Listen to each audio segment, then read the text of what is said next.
So today we're going to look at some problems that involve exponential decay, although not all of them. So far we've looked at exponential growth, which means that something is getting larger and larger, like exponents get larger and larger, but they can also get smaller and smaller, faster and faster. So it's kind of the difference between like a positive slope, an increasing line, or a negative slope as a decreasing line. So growth is like a positive slope, decay is like a negative slope. So we talked today about the word depreciation, and I just wanted to give you the official definition from Google.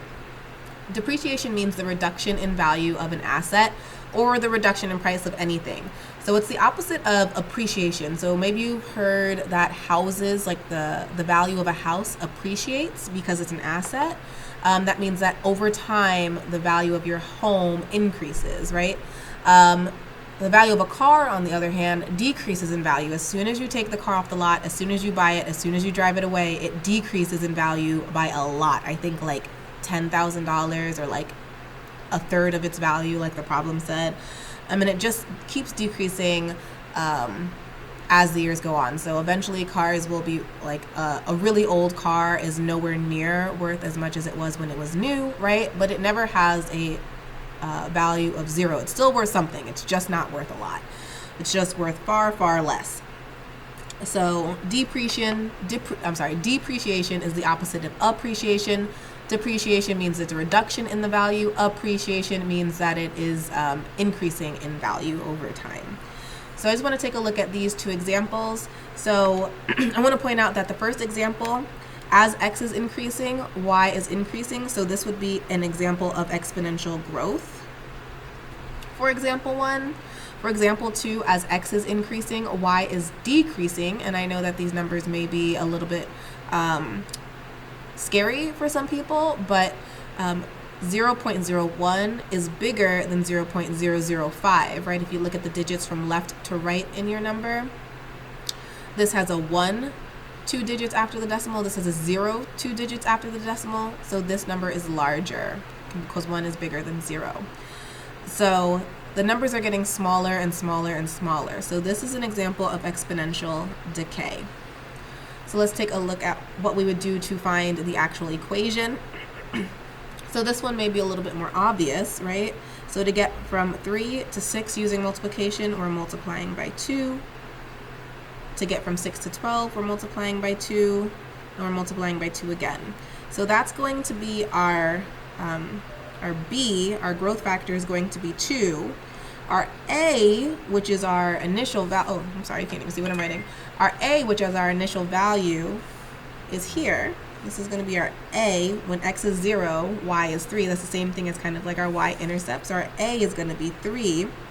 So our whole equation in the form ab to the x for exponential equations is going to be 3 times 2 to the power of x.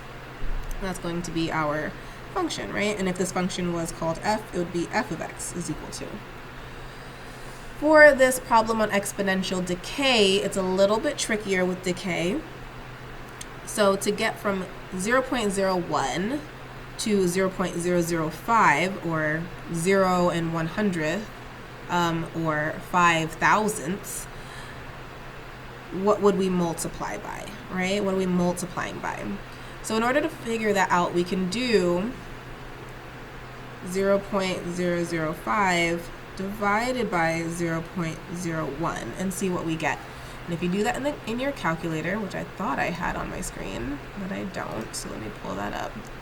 Actually, I should have a calculator around here somewhere. I'll do it on my phone. I thought I had one on my desk. Oh, I have it up already. So 0.005 divided by 0.01 is 0.5, right? So 0.5 as a fraction, we can keep that. We should know is we're multiplying by 1/2, right? And if you do the same thing, 0.0025 divided by 0.005, 0.0025 divided by 0.005, we got 1/2 here. We're going to get 1/2 again, right? So we're multiplying by 1/2 again. And we're multiplying by 1/2 again here. So we're multiplying by a half, and that's why we're getting smaller, right? Because we're taking a half of something and another half of something and another half of something. And that's why this is decay. It's decaying by a half it the amount each time, right? So that's going to be our growth factor is a half. Our initial value is when x is equal to 0, so 0.01 will be our a. And we said that our growth factor, or our decay factor in this case, will be a half, which is also the same as 0.5. So our equation will be 0.01 times 1/2 to the x, or you could also write 0.01 times 0.5 to the x, right? Those are both the same. Just converting 1/2 to a decimal, 0.5, or 0.5 to a fraction as 1/2.